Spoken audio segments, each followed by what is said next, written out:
Well, hello, Dr. Coffman. How are you this afternoon? I'm great, Allison. Good to see you. How are you? Always good to see you. I'm good. I always feel like my blood pressure go down a little bit. It's pretty low to begin with, so that's a very high compliment, right?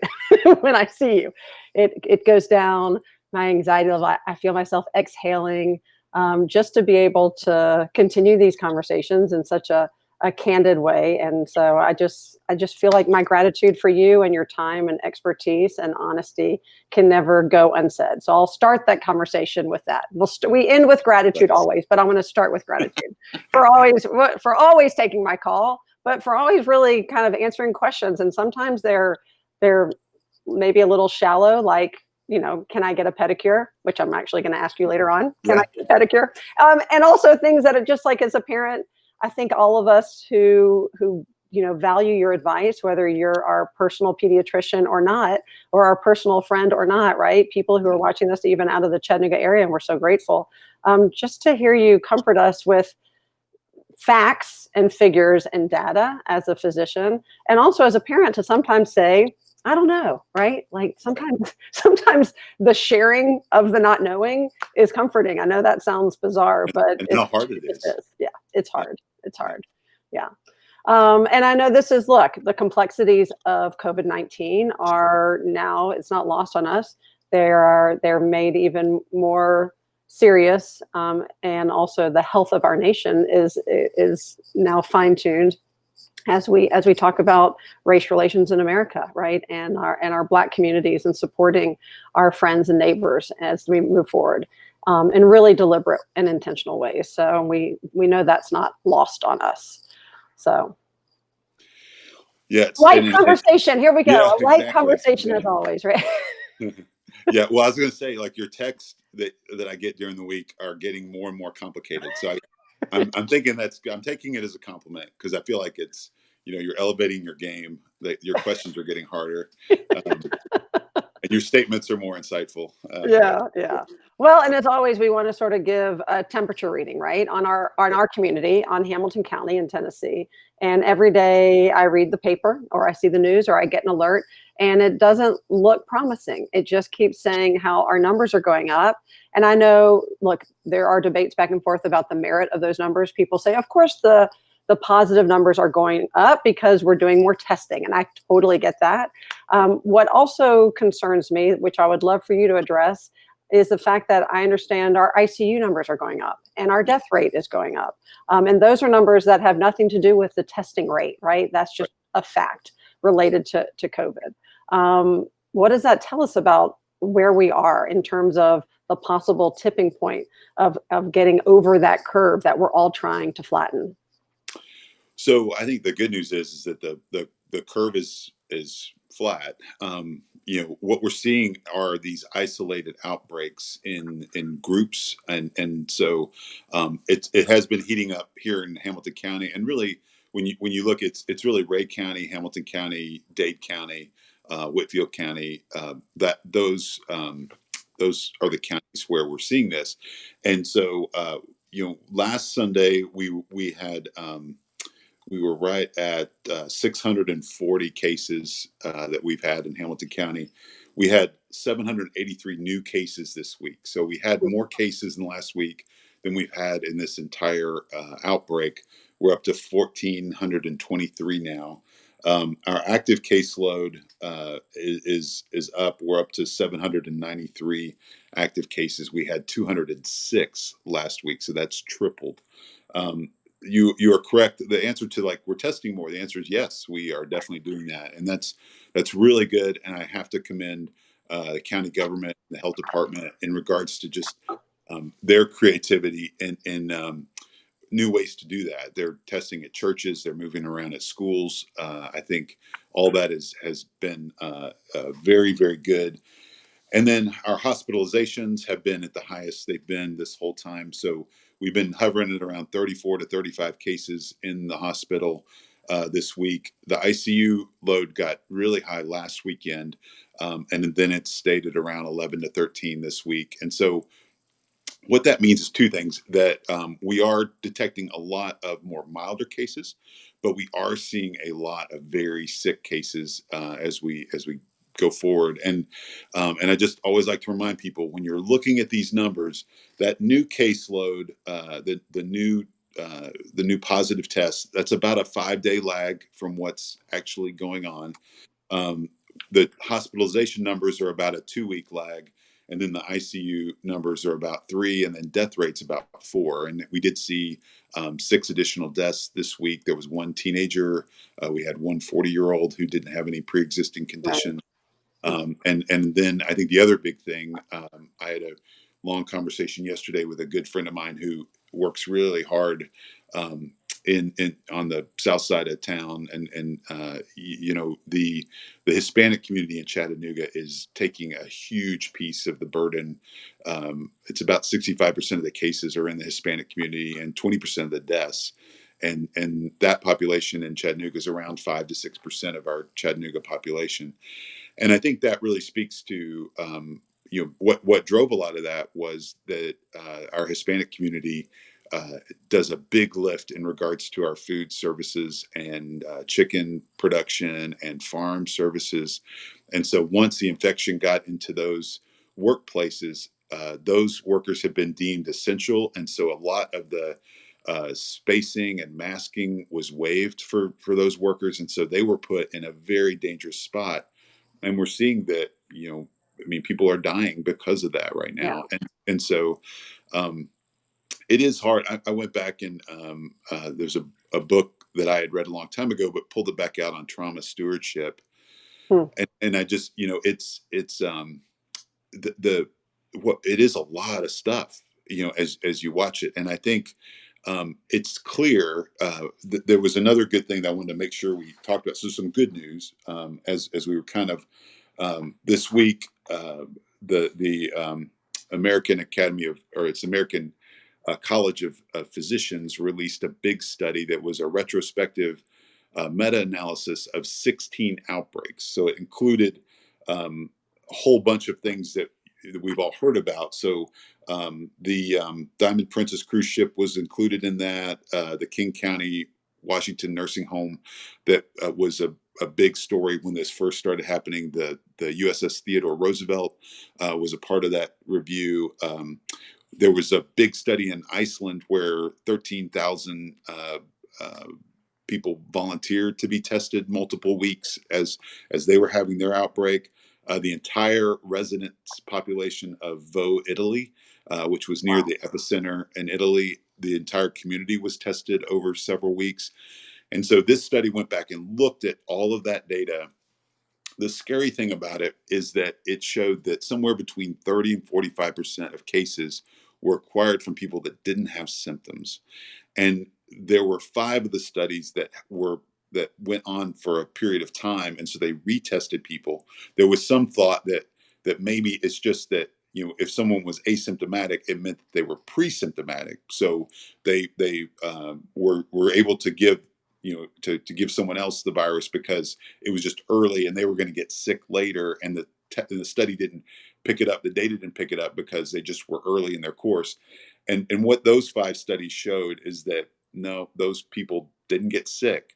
And so to look at a virus that has such a breadth of symptoms, we're seeing now that you have people who have no symptoms, and it seems like, at least a third have no symptoms at all, and then you have people that die.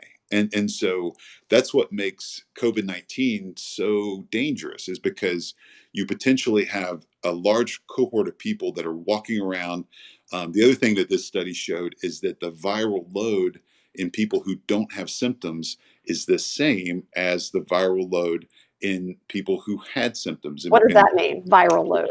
so that means that if we did so if we went in and we counted the particles of the RNA that are in your saliva that make you contagious. So when you sneeze, you spray that RNA all over the place, and when other people, when that hits their eyeballs or goes up their nose or goes in their mouth, that's what causes you to get the virus. That the number of particles in people that had no symptoms was the same as people who had a lot of symptoms, and And that's equally scary. contagious. That Equally contagious. Right. so, Exactly. so hold on. So I want to put this into a little bit of layman's terms, not being the physician, right? But the neurotic mother. So, traditionally, when my kids get sick, when our kids get sick, right? And they say, oh, if they've got a fever, they're contagious, right? And so that's why schools say wait till they're at least 24 hours, maybe 48 before they go back to school, and then they're no longer contagious. We're used to a very specific, typically fever, right? But Right. symptomatic approach to being able to contain contagion. Right. This has flipped the whole model because what you're saying is, I mean, and what we're hearing, like more than 50% of people who have COVID are don't even know they have it, right? But are equally contagious. That's what's so frightening. Right. And so I don't want to understate. I don't want people to walk away from this saying, it's not. Dr. Coffman said it's not important when you're sick to stay home. It is extremely important, and it's going to be even, and then we get into this winter. It's going to be very important than when you or someone in your home is sick that everyone stays home. That's going to be very important. But what this data is showing that somewhere between 30, so you said over 50, but it's actually between 30 and 45% of people from this data. So that, this is just this data that people are looking at. It shows that 30 to 45% of people have no symptoms, but yet could still get you sick if you hung out with them.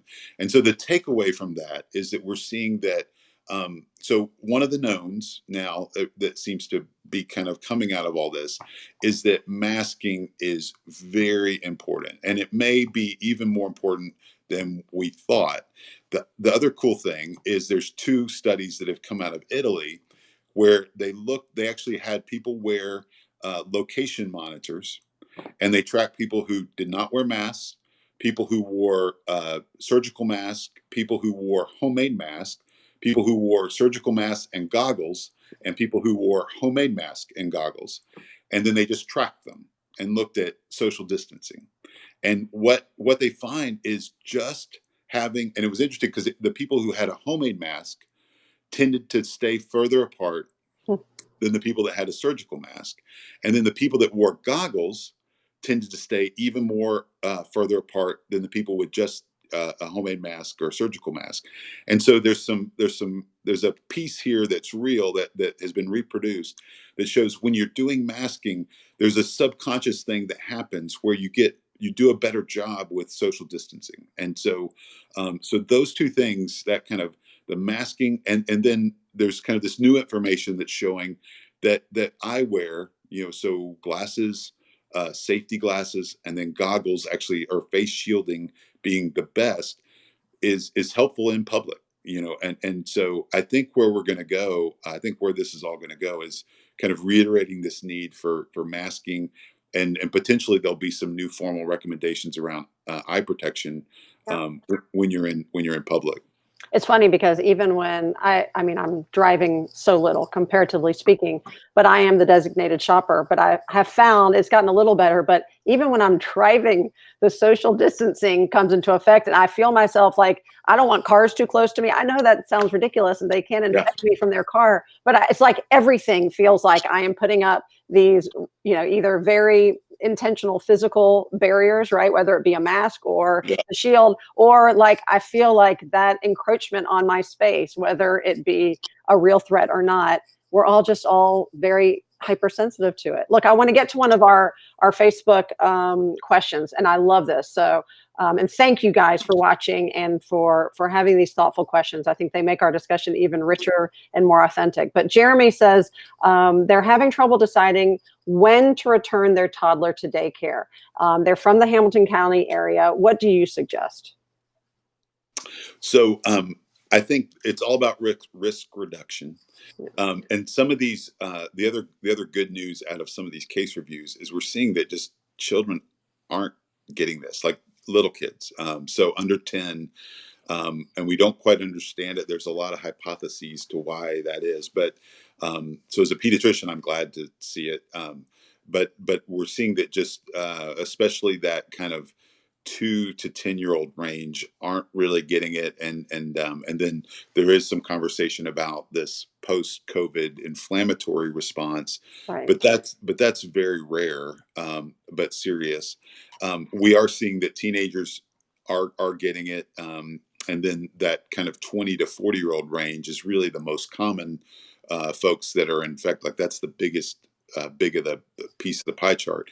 And so as you go back to daycare, I think real, looking at what they're doing at daycare and real and it, and some people have to, and I think that risk of if you don't have to, great, but if everybody's got to work, if you have grandparents who I've talked to a lot of parents who the grandparents were the primary caregivers, Right. and they didn't feel comfortable going into this winter with their year and a half old or 2 year old getting colds and being with grandma and granddad all the time. And so the things as you evaluate your daycare, the most likely place that they're going to get it is from the daycare workers and from the parents.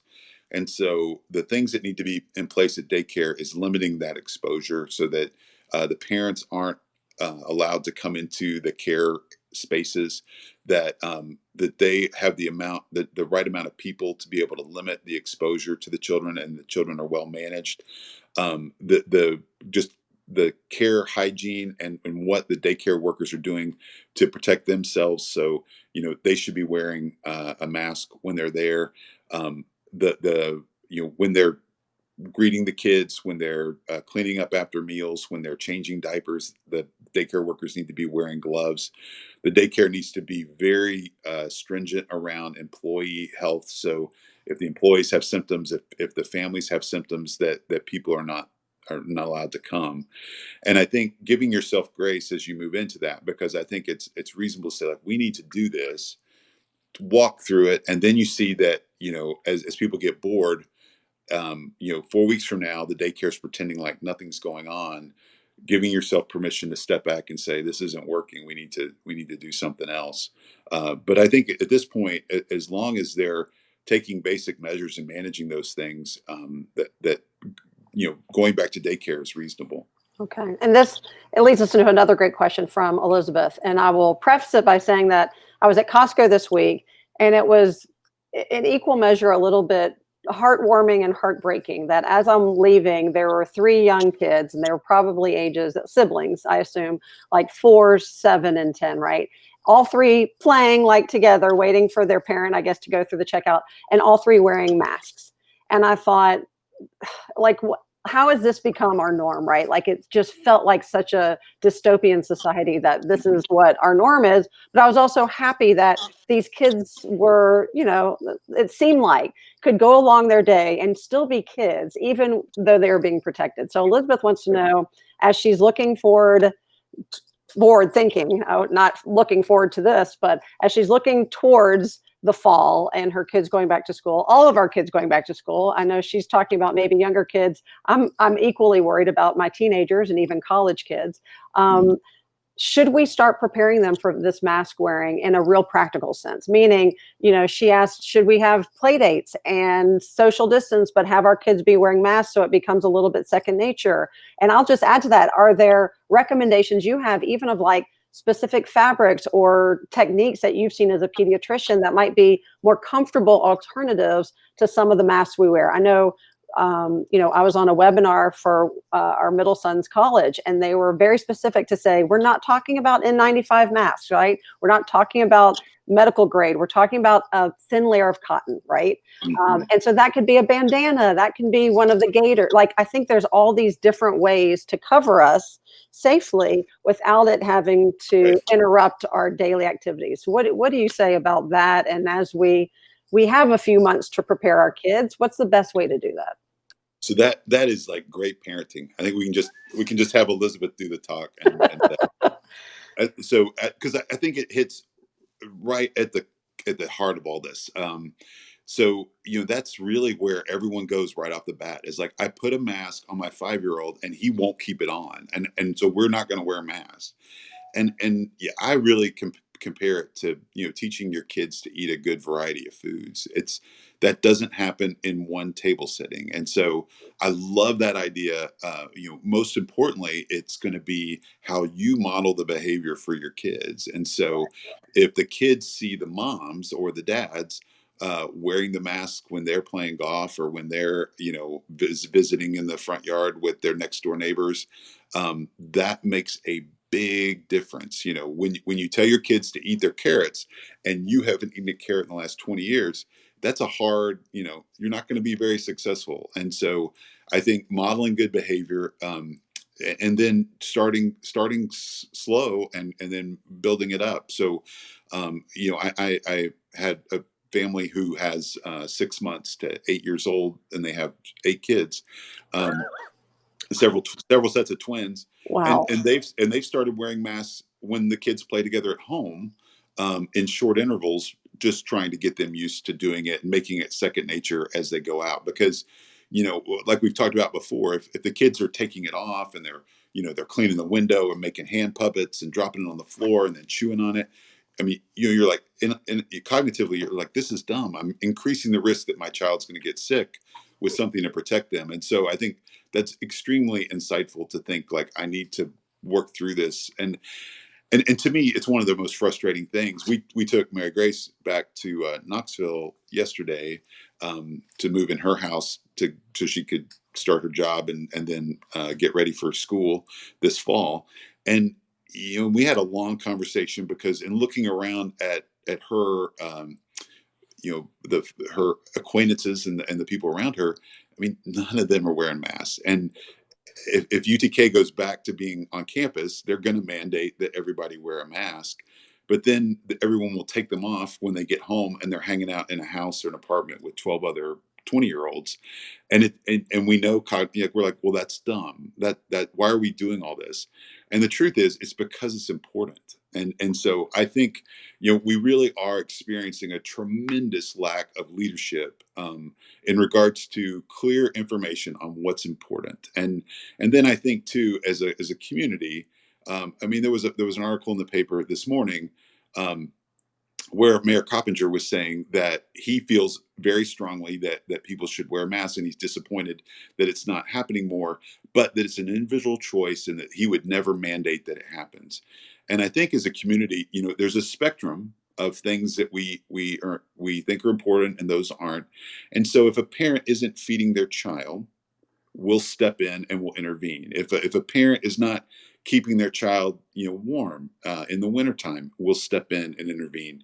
And I think, we did it with seatbelts. And this is something that it does take some work and it takes practice and it's a pain in the behind. Moving yesterday with a mask on, with it being 95 degrees and 180% humidity, it was terrible. I hated it. And I wear a mask for a living. And so, like, I think, it's something that we really do have to say, this is important.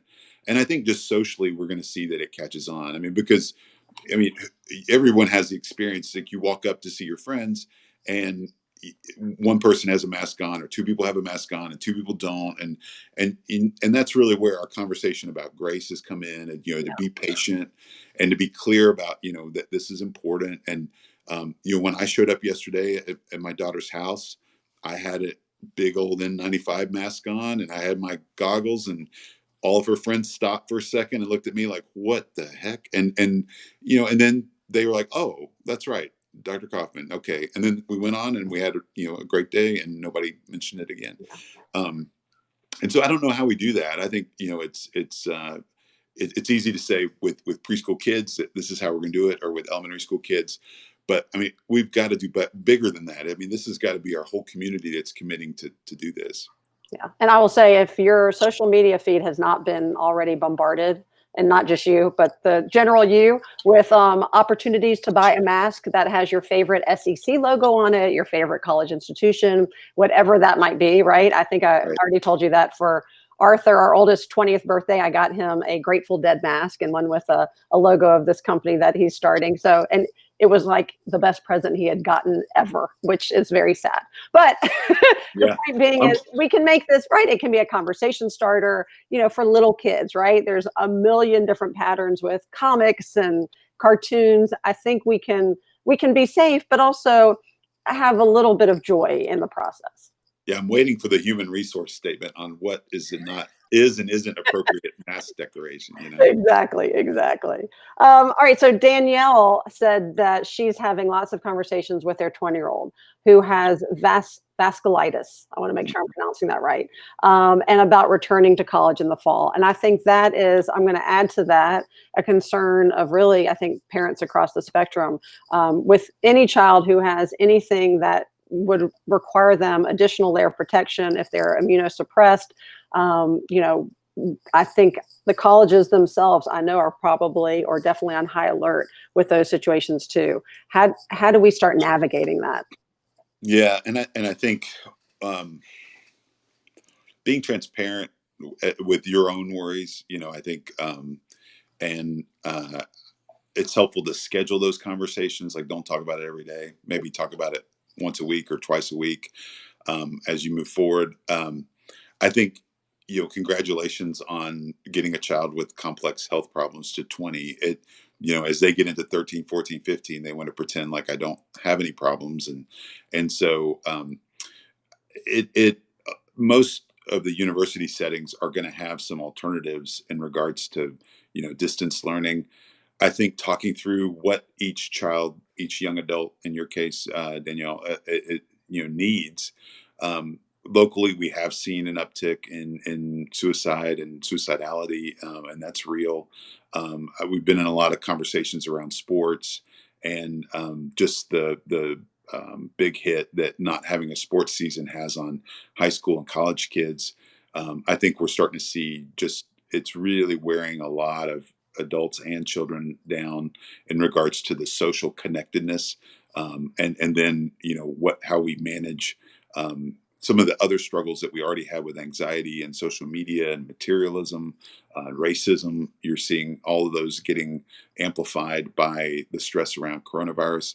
And then I think, you know, coming into it, I mean, the good news is those are important life discussions anyway, talking about what do you need as we move into this. But I've got patients who need to work. They need to pay the bills. They can't go to college if they don't work and pay. And most of the jobs that they work are going to be high people facing kind of jobs. And you know, what do we do about that? And then other family members that we're interacting with that are high risk. And so if I go back to school, if I go back to my job, um, what do we do about other family members that are in situations where they're higher risk? And I think, you know, the one thing that is staying obvious with a lot of the data is that over 65 or over 60 and definitely over 65, it's a much different disease than it is under 60 and 65. So you know, as we talk about these things, that's something that should always be really clear. And I think you know, it's been interesting. So when we were moving Mary Grace in yesterday, we got into town about 2:30, 3 o'clock, and down near campus there was a guy pushing a shopping cart up Kingston Pike, loaded with just all kinds of garbage, and you know, he looked pretty disheveled, and just, you know, his head was down, his arms were straight, he was just pushing this uh, shopping cart down the road. And so we did all our stuff, you know, dropped off a bunch of stuff. We had to make the run to Trader Joe's and Kroger and Target and all that stuff. And that night, about 8 o'clock, we were headed back to campus. And 2 miles down the road, this same guy Hmm. pushing the shopping cart with all of his garbage in it. And I was sitting there thinking about that and, you know, realizing like that's where I am.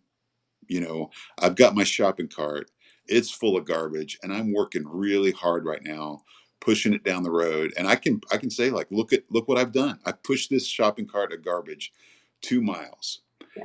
But in reality, it's not that important. And I think in these kind of settings, really being aware of, you know, so for example, in your situation, Danielle, you know, your son taking a real hard look at himself around what he needs and what he wants and how we're going to do that. And are my parents going to be available emotionally to support that? Or is this going to stress them so much that I can't talk to them about it? Yeah. Who are my friends that value me enough to make some sacrifices to stay engaged with me? Those are all really important conversations. I think looking around at your family and friends, and realizing we have some folks that are dependent upon childcare. I mean, I appreciate that question, and we've talked about it a ton in my practice this last week. That just where are we that eh, you know we are, if childcare, that we are putting so many people in a bind because we're demanding that they go back to work, but that they have to actually risk, being exposed to a viral pandemic, or they have to completely restructure their family so that the grandparents can't be around, or a sick, sister can't be around. And then the other piece that I've seen is just so many missed opportunities. Been involved in a lot of conversations around churches, and everyone is having, big hard looks at their lives, and their families and what they're doing, and everyone's, kind of reassessing their needs. What a better time. I mean, there's not a better time that church and synagogues and, um, mosques and all kinds of support structures can be available, but yet we see the conversation a lot about, like, when can we get back together and have a potluck? And so I think, really paying attention to those things around us, and like we always say, making sure at the heart of that you're having gratitude in your own life, but also grace toward yourself, because it's impossible to stay engaged in that if you're not, um, taking care of yourself at the heart of it. Yeah. And look, I know we have so many more questions that are lining up, and I wish we had time to address all of them today. We'll be back together Wednesday. We're here every Wednesday, 12:30 Eastern, and every Sunday, 3 o'clock Eastern, except we'll talk about next Sunday since it's Father's Day. So I think you gave me a grace period on Mother's Day. We might extend the same thing, but I don't want people to think we're not listening. And I just want to add to what you said to Danielle, which is so important, which is what I'm also seeing. We have two boys going to college next year, hopefully on campus. But I think what we're hearing, not just from the college administrators, but I think all of these educational institutions, is this idea of true grace, right? And to end on this, and that for a long time, if you had a child who had special needs, needed special accommodations, even, you felt like it was a battle you were fighting alone. And until you met somebody who understood those access points, that it was such an uphill battle. I think with this coronavirus, and I hope this extends far beyond just the pandemic, but I think we're finally seeing a give and take here with parents, guardians who want the best and the safest environment for their kids, and these higher education institutions all the way down, right, to daycares, who are saying, we get that, and we're going to create a safe and really healthy environment for your kid, whatever that means. And I think, as Danielle asked about what her kids should expect, I think one of the expectations is to have that authentic conversation and honest conversation with the powers that be at whatever school your child goes to. Because what I'm hearing, thankfully, and I hope this extends across the board, though, are educators who are saying, look, for whatever reason, right, we're going to have in class, or we're going to have a hybrid. And if your child needs to be learning from a computer for the first 2 weeks or 10 weeks or the whole semester because of whatever reason, we're going to make that happen, right?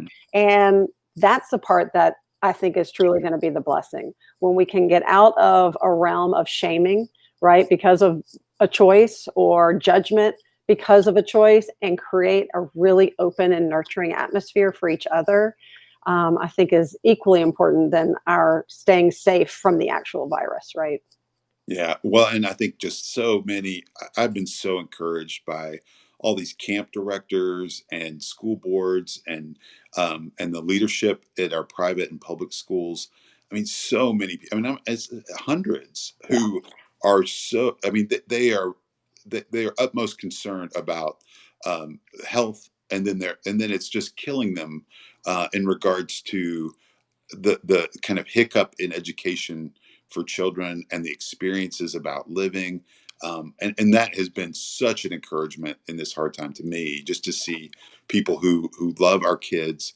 And I think, to your point, when we get scared and when we get frustrated and when we get angry, please do not direct toward those people, because our headmasters and our leadership teams and all of our private and public schools, I mean, one, what a Herculean effort they did in flipping the switch in a couple of days to go online, but then all the work they have been doing with very little leadership and guidance from local, state, and federal health authorities, to try to keep kids safe.